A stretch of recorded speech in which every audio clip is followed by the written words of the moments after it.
बोलो श्री प्राणनाथ प्यारे की जय। वंदो सतगुरु चरण को, करु धनि प्रेम प्रणाम। अशुभ हरण मंगल करण धनि देव चंद्र जी नाम। श्री प्राणनाथ निज मूलपति, श्री महराज सुना। तेज कुंवर श्यामा जुगल को, पल पल करू प्रणाम। धनी जी मारा पल पल करू प्रणाम। बोलो श्री प्राणनाथ प्यारे की जय। चर्चा प्रारंभ होत है, सुनो साथ चित दई।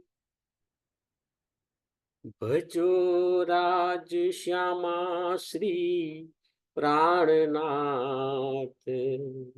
सखी जीवनी हमारो है।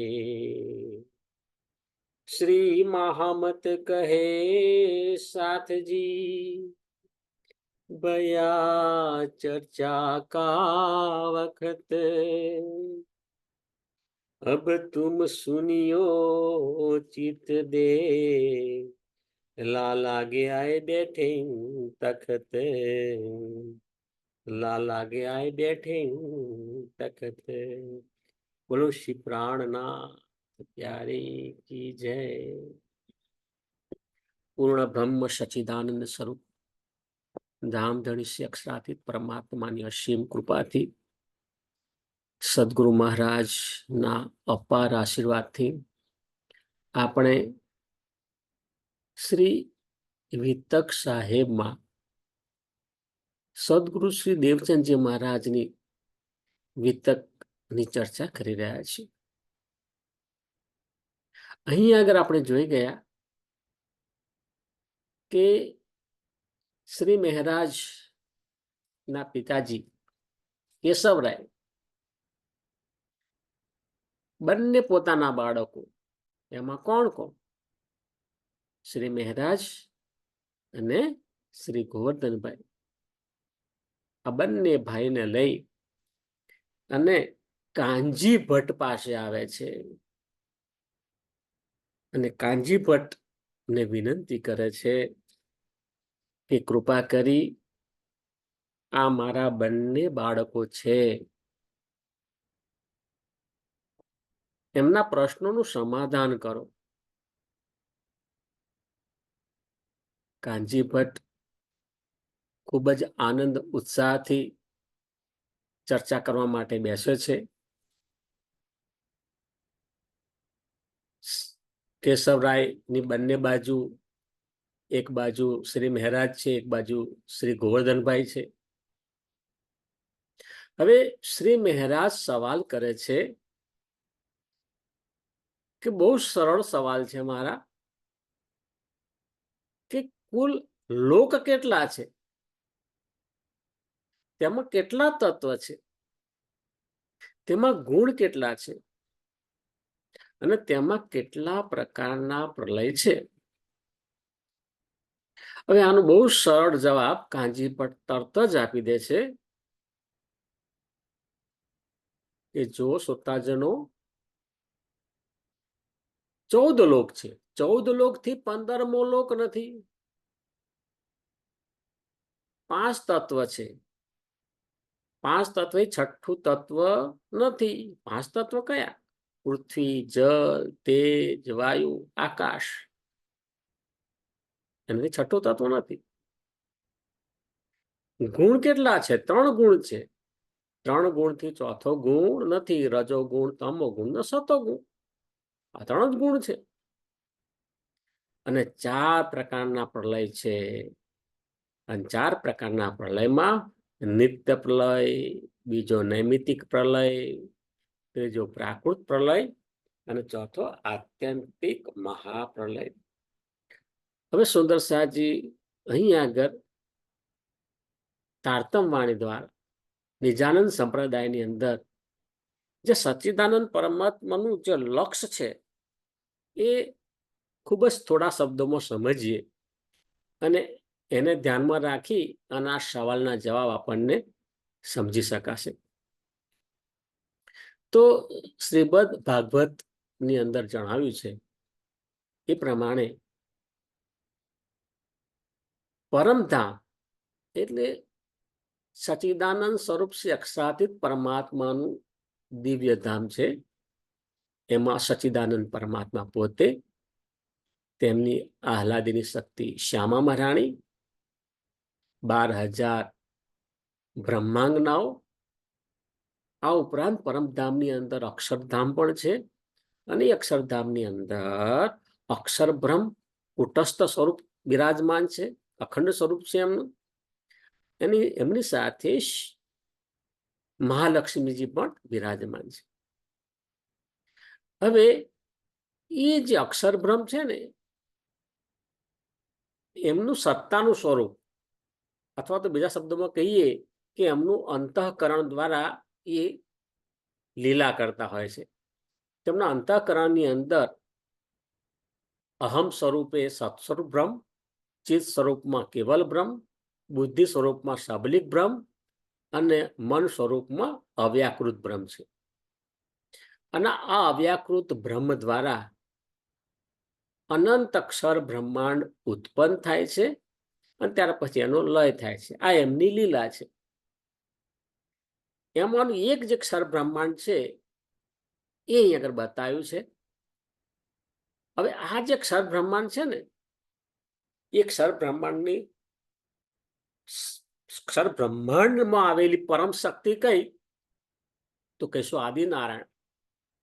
એ આદિનારાયણને શાસ્ત્રોમાં પરમાત્મા તરીકે ઓળખવામાં આવે છે.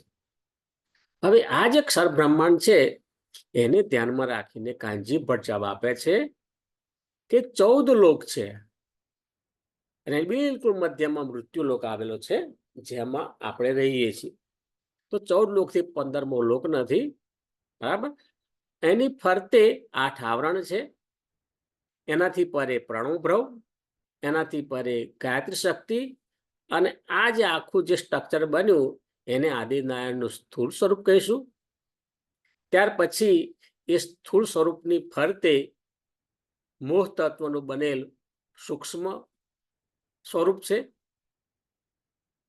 સૂક્ષ્મ સ્વરૂપની ફરતે 7 શૂન્યનું જે સ્વરૂપ છે એને કારણ કહીશું. અને એની ફરતે આદિનારાયણનું અંતસ્કરણ કહીએ તો એને કહીશું મહાકારણ. અને આ મહાકારણની ફરતે મહાશૂન્ય સમષ્ટિ છે. આ જે મહાશૂન્ય સમષ્ટિ પાર કરીએ, કોઈ પાર કરી શકતું નથી, પરંતુ એનાથી પરે આ બેહદ મંડળ આવેલું છે. અને બેહદથી પરે અક્ષરધામ આવશે પરમધામની અંદર, અને અક્ષરધામથી પરે આ દિવ્ય પરમધામમાં યુગલ સ્વરૂપ અને બ્રહ્માંગનાઓ બિરાજમાન છે. હવે કાનજી ભટ્ટ પાસે આ અક્ષર બ્રહ્માંડનું જ્ઞાન હતું એટલે અમે આ રીતે જવાબ આપ્યો. હવે અહીંયા આગળ જે પ્રલય બતાવ્યા ને, 4 પ્રલય, એ આપણે જોઈ ગયા હતા. તો એમાં શું કે છે, 4 પ્રકારના પ્રલય છે: નિત્ય પ્રલય, નૈમિતિક પ્રલય, પ્રાકૃતિક પ્રલય અને આત્યંતિક મહાપ્રલય. સુંદર સાચી નિત્ય પ્રલય એટલે શું કે આપણે જે જોઈએ છે જગતની અંદર એ જન્મ મરણની ઘટના. હવે નૈમિતિક પ્રલય એટલે શું, તે કહે છે કે બ્રહ્માજીનો 1 દિવસ પૂર્ણ થાય ને ત્યારે 1000 ચોકડી પૂરી થાય, અને 1000 ચોકડી પૂરી થાય ત્યારે આ પાતાળથી લઈ અને સ્વર્ગ સુધી 10 લોક જે છે એનો લય થઈ જાય. પછી બ્રહ્માજી એનો ફરીથી દિવસ શરૂ થાય તે વખતે એનું નિર્માણ થઈ જાય. તેને નૈમિતિક પ્રલય કહેવામાં આવે છે. હવે પ્રાકૃતિક પ્રલય એટલે શું, તો કે બ્રહ્માજીનું આયુષ્ય 100 વર્ષનું છે. હવે બ્રહ્માજીના 100 વર્ષ પૂર્ણ થાય ત્યારે પ્રાકૃતિક પ્રલય થાય છે, જેમાં પાતાળથી લઈ અને વૈકુંઠ સુધી આ 14 લોક જે છે એ એની ફરતે 8 આવરણ, પ્રણવ બ્રહ્મ, જ્યોતિ સ્વરૂપ, એની સાથે આ મોહ તત્વનું જે સૂક્ષ્મ આવરણ, આ બધાનો લય થાય છે. અને એનો લય શામાં થાય છે? કારણ સ્વરૂપની અંદર એનો લય થાય છે, કારણમાં સમય જાય છે અને ફરીથી પાછું એ રીતે એનું તો ડેવલપમેન્ટ પણ થતું હોય છે. કારણ કે આત્યંતિક મહાપ્રલય થયો નથી. આત્યંતિક મહાપ્રલયની અંદર સ્થૂળ, સૂક્ષ્મ, કારણ, મહાકારણ બધાનો લય થઈ જાય છે અને લય થઈ અને બિંદુ સ્વરૂપે એ અવ્યાકૃત બ્રહ્મની અંદર એ સ્થાપિત થાય છે. હવે સુંદર સાહેબજી અહીં આત્યંતિક મહાપ્રલય વિશે સમજાયું છે. તો અહીંયા આગળ કહે છે કે આત્યંતિક મહાપ્રલયના 2 પ્રકાર બતાવ્યા: વ્યષ્ટિ આત્યંતિક મહાપ્રલય અને બીજું સમષ્ટિ આત્યંતિક મહાપ્રલય. વ્યષ્ટિ આત્યંતિક મહાપ્રલય એટલે કોઈ પણ મનુષ્યની આત્મા જાગૃત થાય તો એ જે સાચા અર્થમાં આત્મજાગૃતિ થઈ ને એને વ્યષ્ટિ આત્યંતિક મહાપ્રલય કહેવામાં આવે છે. એના માટે આ સંસાર નથી, એથી બેઠે ઘર જાગે ધામ, એની વાત છે. જ્યારે બીજામાં કહ્યું છે સમષ્ટિ આત્યંતિક મહાપ્રલય, એમાં શું કહે છે કે જ્યારે અક્ષર બ્રહ્મ જાગૃત થાય ત્યારે આ પ્રકારનો પ્રલય થાય છે. એનો સમય નિશ્ચિત નથી.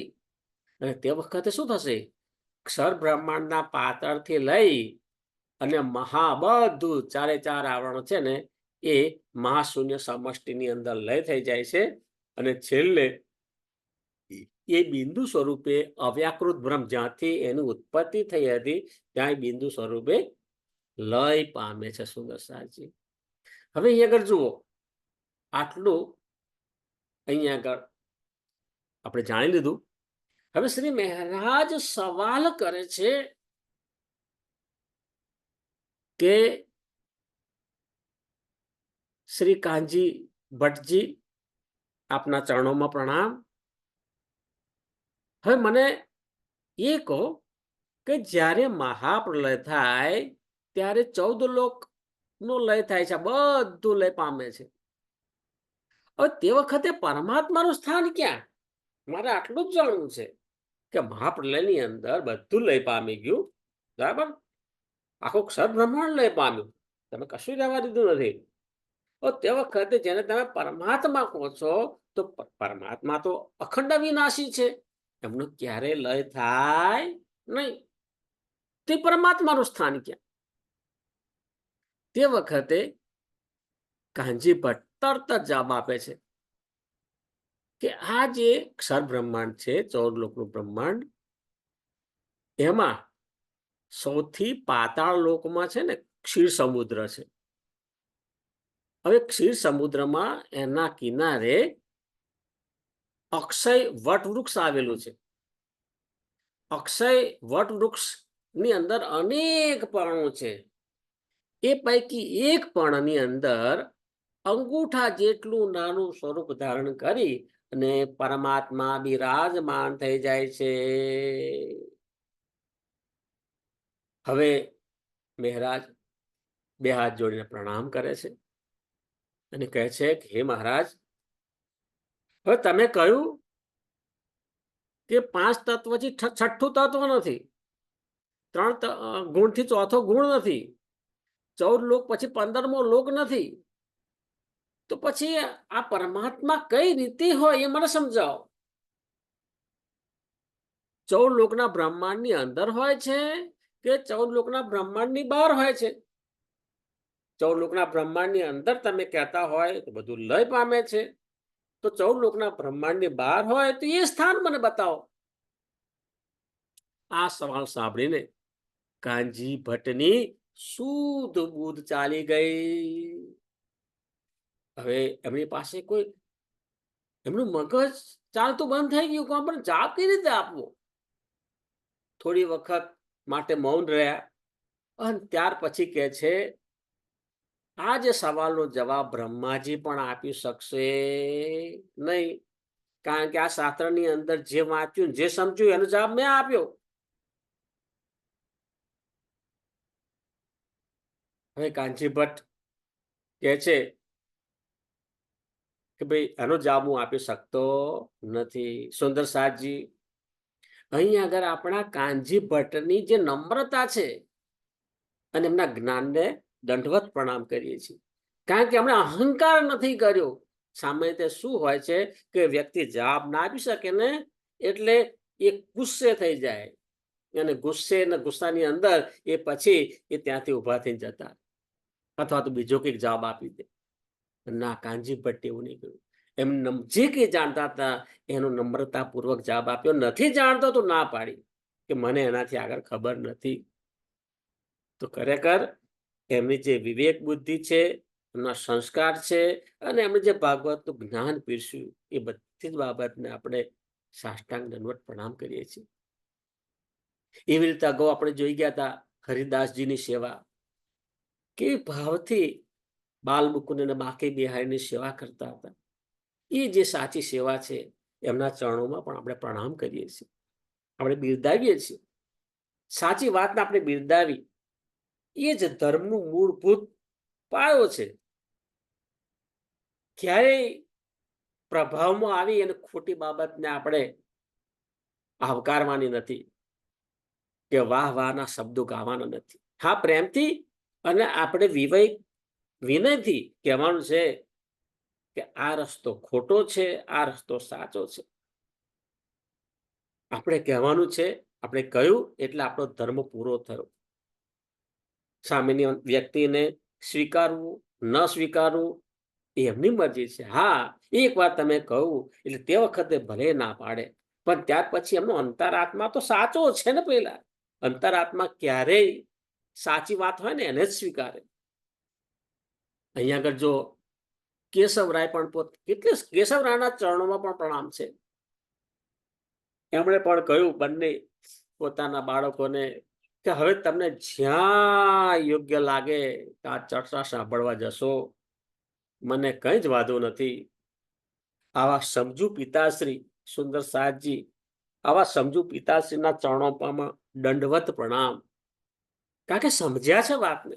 કેટલીક વખત વાત સમજતા નથી અને વર્ષોના વર્ષો નીકળી જાય છે, આખો જન્મારો નીકળી જાય, અને એક સામાન્ય બાબત ના સમજી શકે. આપણે પણ આ મનુષ્ય તન પ્રાપ્ત કર્યું છે અને માયાની અંદર એવા ગડાબૂડ થઈ ગયા છે. તો આ જે મહામૂલ્ય આપણો અવસર છે, આ તારતમ વાણી છે, વિતક સાહેબની વાણી છે, એને સમજવા માટેનો સમય ફાળવતા નથી. અને સાંભળીએ છીએ તો એ સાંભળવા પૂરતો આપણે સાંભળતા હોઈએ તો એ અસર કરતું નથી સુંદર સાહેબજી.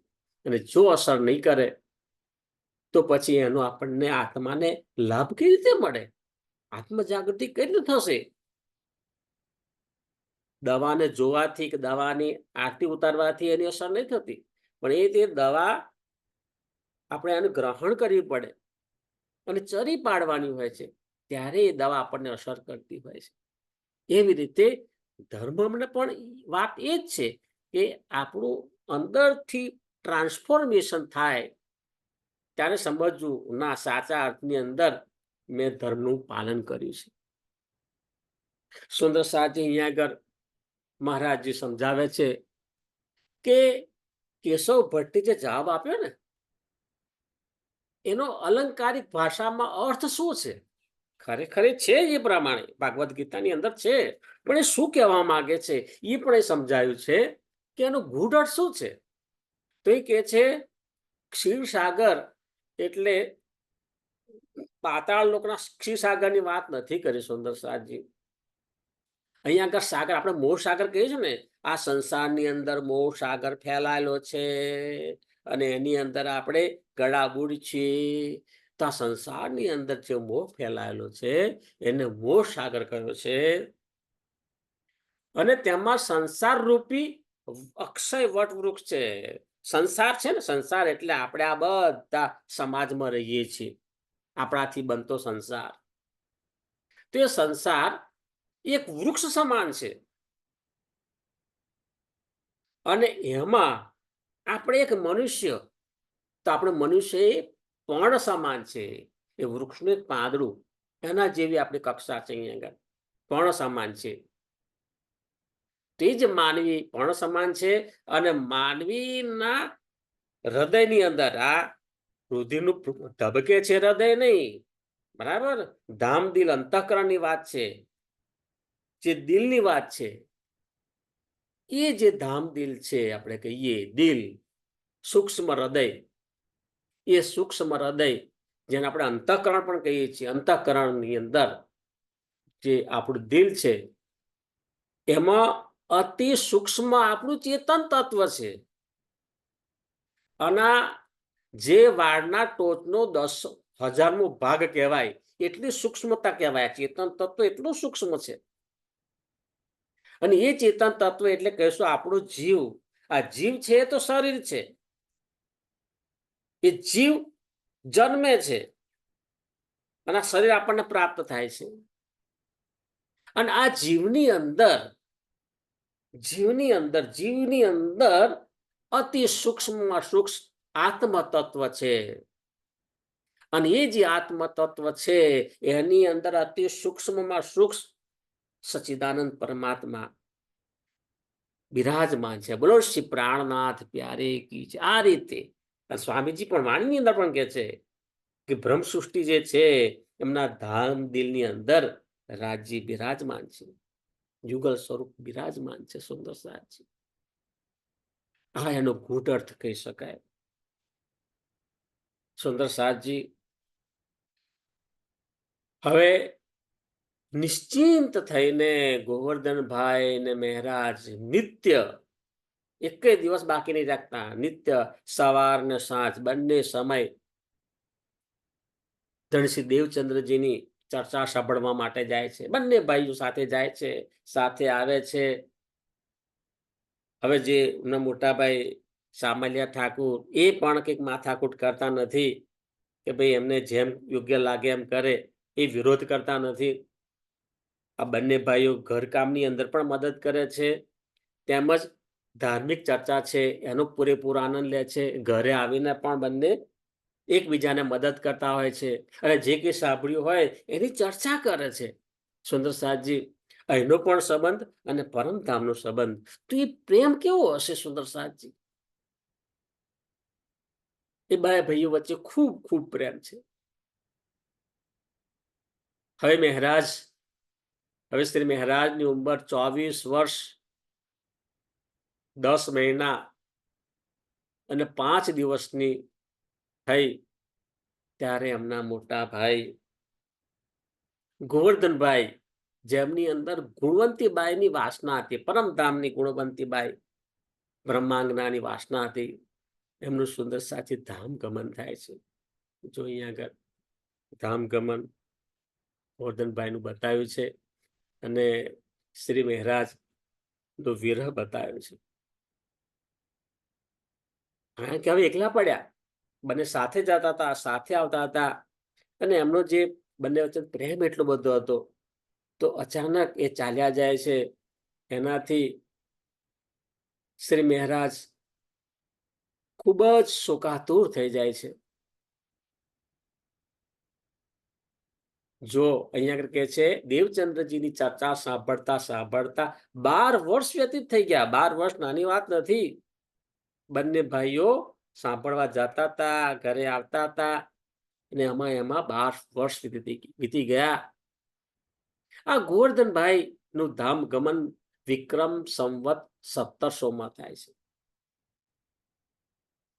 એટલે કહી શકાય કે લગભગ 24 વર્ષ જેટલી એમની ઉંમર હતી અને તે વખતે ગોવર્ધનભાઈ નું ધામ ગમન થાય છે. જો અહીંયા બતાવ્યું છે કે બંને ભાઈઓ ચર્ચા સાંભળે છે. આ સદગુરુ મહારાજ ચર્ચા સંભળાવે છે. સદગુરુ મહારાજ ક્યાં ચર્ચા સંભળાવે છે? હા, પેલા ગાંગજીભાઈને ઘરે ચર્ચા સંભળાવતા હતા, પણ ચુગલખોરની જે ઘટના બની ત્યાર પછી એક બગીચાની અંદર આ સભાખંડનું નિર્માણ થાય છે અને ત્યાં એ ચર્ચા સંભળાવે છે અને ત્યાં શ્રી મહારાજ અને સદગુરુ મહારાજનો મિલાપ થાય છે. જો આ શ્રી મહારાજ બેઠા છે અને કાગજીભાઈ અને બીજા બધા સુંદર સાથ પણ ચર્ચા સાંભળી રહ્યા છે. તો આ રીતે શ્રી ગોવર્ધનભાઈનું ધામગમન થાય છે. બીજી બાજુ એ સમય દરમિયાન શ્રી મહારાજનું ફૂલબાઈ સાથે લગ્ન પણ થાય છે. અહીં કહે છે કે વિક્રમ સંવત 1695 લગભગ વિક્રમ સંવત 1695 શ્રી મહારાજ નું ફૂલબાઈ સાથે લગ્ન થાય છે. એટલે કે લગભગ એમની 20 વર્ષની ઉંમરે લગ્ન થયા એમ કહી શકાય. ગોવર્ધનભાઈના ધામગમન પછી શ્રી મહારાજનું મન સંસાર પ્રત્યે ખૂબ ખૂબ ખૂબ ઉદાસીન રહેવા લાગ્યું. હવે એક કહે છે ઘટના આવશે કે ઉદાસીન મનોદશામાં દિવસો પસાર થાય છે. નિત્ય ચર્ચા સાંભળાતું આવે છે જ. તો હવે સદગુરુની ચર્ચા સાંભળતા સાંભળતા સદગુરુને તો પરમધામના 25 પક્ષ દેખાય છે. પરમધામના 25 પક્ષનું જ્યારે વર્ણન કરે છે ને ત્યારે શ્રી મહારાજ ને દેખાતું હોય છે 25 પક્ષ. કે જ્યારે જમનાજીનું વર્ણન કરે તો જમનાજી દેખાય, ભોજ કોસલતાલનું વર્ણન કરે તો ભોજ કોસલતાલ દેખાય, પુખરાજ પહાડનું વર્ણન કરે તો પુખરાજ પહાડ પણ અમને દેખાવા લાગે. તો કે છે પરંતુ એ સદગુરુ જ્યાં સુધી વર્ણન કરે ને ત્યાં સુધી એમને બધું લાગે. જેવું વર્ણન બંધ કરે ને પછી એમને કશું દ્રષ્ટિગોચર થતું નહોતું. તો એક દિવસ મહારાજને મનમાં વિચાર આવ્યો કે સદગુરુ કહે છે કે મારામાં ઇન્દ્રાવતીની સુરતા છે જે પરમધામથી આવી છે. છતાં સદગુરુ જે રીતે પરમધામ જોઈ શકે છે તે રીતે હું કેમ જોઈ શકતો નથી. હવે આ જે વિચાર એમની અંદર આવે ને એ ધીમે ધીમે જેમ દિવસ જાય ને એમ વધુ વધુ દ્રઢ બને છે. સદગુરુને પણ કહે છે કે સદગુરુ મહારાજ મને કેમ પરમધામ દેખાતું નથી. જ્યારે સદગુરુ મહારાજ સમજાવે તે વખતે મને બહુ આનંદ આવે છે, પરમધામનો અનુભવ થાય છે, પણ ત્યારબાદ દ્રષ્ટિગોચર થતું નથી. મારામાં કઈ ઉણપ હશે. સદગુરુ મહારાજને પણ પૂછે છે કે સદગુરુ મહારાજ કે મારામાં એવી શું ઉણપ છે તે મને જણાવો. સદગુરુ મહારાજ હસતા હસતા કહે તમારામાં કોઈ ઉણપ નથી. તમે તો પરમધામની ઇન્દ્રાવતી સખીની બ્રહ્માંગના છો. પરંતુ શ્રી મહારાજને એનાથી સંતોષ થતો નથી. એટલે હવે આગળ આવશે એ દેહ દમન કરે છે, ખાવાનું ઘણું ઓછું કરી દે છે, બહાર નીકળે અને એ જુએ છે પોતાનું મન કઈ બાજુ આકર્ષાય છે તો મીઠાઈ બાજુ આકર્ષાય છે, મીઠાઈને જોઈને ખાવાનું મન થાય છે. તો પછી કહે છે કે ના હજુ મારામાં પૂરેપૂરી શુદ્ધતા આવી નથી. સામે કોઈ ઓળખીતા મળે તો પણ મોં નીચું કરીને જતા રહે છે કે ભાઈ માયાની વાતો કરશે, મારે વાત કરવી નથી. પછી એક દિવસ એમ લાગે છે ઘરના જે આભૂષણ છે એ આભૂષણમાં મારું મોહ છે, તો એ આભૂષણ લઈ અને સદગુરુના ચરણોમાં આપે છે. આ બધી વિતક આપણે જોઈશું. અને છેલ્લે બોધ કથા છે. અહીં આગળ બતાવ્યું છે સદગુરુ મહારાજ જ્યાં નિવાસસ્થાન કરતા હતા જામનગરની અંદર એને રાજ મંદિર કહેવામાં આવે છે. જો કેટલું સુંદર દેખાય છે રાજ મંદિર. આ સદગુરુ મહારાજ દર્શન કરી શકાય જામનગર જઈએ ત્યારે. અને આ સદગુરુ મહારાજ જ્યાં પોતાના પલંગની અંદર આરામ કરતા હતા એ જગ્યા પણ બતાવી છે. અત્યારે તો આ ઘણું જૂનું થઈ ગયું છે. તે વખતે તિજોરીની જગ્યાએ આ દિવાલની અંદર એક કબાટ હતું. એ કબાટનો ઉપયોગ સદગુરુ મહારાજ કરતા હતા એ પણ બતાવ્યું. જો આ દર્શન તે વખતનું જે છે એ હજુ સાચવી રાખ્યું છે અને એ બહુ જ આપણા માટે એના દર્શન એ અમૂલ્ય છે. આપણે જ્યારે જ્યારે જામનગર જઈએ ને ત્યારે અચૂક આ દર્શન આપણે કરવાના છે. રાજ મંદિરના કરવાના છે, ચાકલા મંદિરના કરવાના છે દર્શન. અને બીજા ઘણા બધા દર્શન ત્યાં આગળ કરી શકાય એવું છે. હવે અહીંયા આગળ ઉદાહરણ છે એક બોધ કથા કે બે બાજ પક્ષીઓ હતા. એમાંથી એક પક્ષી બહુ સહેલાઈથી લાંબા સમય સુધી ઉડાન કરતું હતું, જ્યારે બીજું પક્ષી છે ને થોડું ઉડાન કરે ને પાછું એ ડાળીએ આવીને બેસી જતું હતું. હવે રાજાને વિચાર થયો કે આ પક્ષી શા માટે આવું કરે છે. એમને સહેજ પણ સમજ પડતી ન હતી. એટલે એમણે બધાને બોલાયા કે ભાઈ આનો ઉપાય કોણ કરશે. ત્યારે એક ગરીબ ખેડૂત છે એનો ઉપાય કર્યો. એમણે કહ્યું મને 2 દિવસ આપો, એ 2 દિવસનું હું એનું અવલોકન કરું અને એની બીમારી દૂર કરીશ. 2 દિવસમાં જ એ બાજ પક્ષી સહેલાઈથી લાંબા અંતર સુધી ઉડાન કરી શકતું હતું. હવે આ ચમત્કાર થયો. રાજાએ પૂછ્યું કે આ તો ચમત્કાર છે. એ ગરીબ ખેડૂતને કહે કે તમે શું કર્યું? ત્યારે એ ખેડૂત કહે મેં તેનું બહુ ઝીણવટપૂર્વક નિરીક્ષણ કર્યું. ત્યારે મને સમજ પડી કે આ જે બાજ પક્ષી છે ને તેને આ ડાળી પ્રત્યે બહુ જ લગાવ છે. એક ડાળી જેટલી હતી એને ડાળી એને બહુ ગમે, તો વરી વરીને ડાળી આવીને બેસે. થોડુંક ઉડે પછી એ ડાળી આવીને બેસે, થોડુંક પાછું ઉડે એ ડાળી આવીને બેસે. એ ડાળી છોડીને જવા માંગતું ન હતું. સુંદર સાહજી આ જો આપણી ઉપર છે, આપણને બોધ કરવા માટે આ દ્રષ્ટાંત છે. એટલે આ ખેડૂતે શું કર્યું? એ ડાળી જ કાપી નાખી. જેવી ડાળી કાપી નાખી, બાજ પક્ષી ડાળીને શોધે છે, ડાળી મળતી નથી. એટલે પછી એનો મોહ જતો રહ્યો અને ત્યાર પછી એને પોતાની સંપૂર્ણ શક્તિનો ઉપયોગ કરી અને ઉડાન શરૂ કર્યું અને સહેલાઈથી લાંબા અંતર સુધી ઉડાન કરવા લાગ્યું. સુંદર સાહેબજી આ છે, જ્યાં સુધી આ જગતની મોહ માયાનું બંધન હોય ત્યાં સુધી આપણે આધ્યાત્મિક જગતની અંદર ઉડાન કરી શકતા નથી. બોલો શ્રી પ્રાણનાથ પ્યારે કી જય, સદગુરુ મહારાજ કી જય, કૃષ્ણ કનૈયા લાલ કી જય. પ્રણામ સુંદર સાહજી. સુંદર સાહજીના ચરણોમાં મારા કોટાન કોટી પ્રણામ.